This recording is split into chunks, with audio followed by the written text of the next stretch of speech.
Adobe Spark, what is it, how to use it, and why I think everybody should try it out.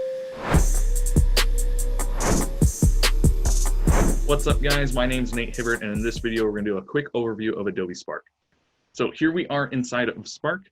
There's actually 3 tools built into this one website. So there's Spark Post, which allows you to make things mostly focused on social media, so things like Facebook, Instagram, or Twitter posts, but we are actually using this for our print-on-demand business.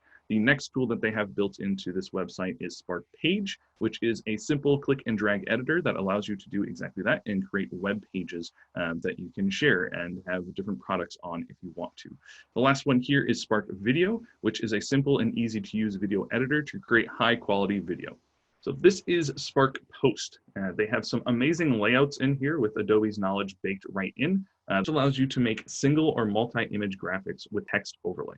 You can also come in here and edit things like the text, the color, the effects on the text, and even the size of the graphic itself. I personally use this a lot for my print-on-demand business to create simple designs like this, and love the automation that is built in because not only does it make it easy to use, but also easy to teach. The next tool here is Spark Pages, which is a quick and easy website editor. So you can do things like add images with text over them, add video, or add pictures of products that you would like to link out to with text below. The last tool inside of Spark is Spark Video. This is a simple and easy to use video editor with a timeline down here at the bottom. It's easy to add text and images and even change the layout of how things are interactive. This again has a lot of automation built in, things like the theme, which will allow you to completely change how your video is going to look.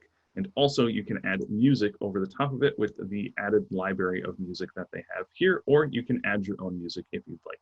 So hopefully you enjoyed that quick overview of Adobe Spark. If you'd actually like to see me use this tool in action for our print-on-demand business, you can click this video here.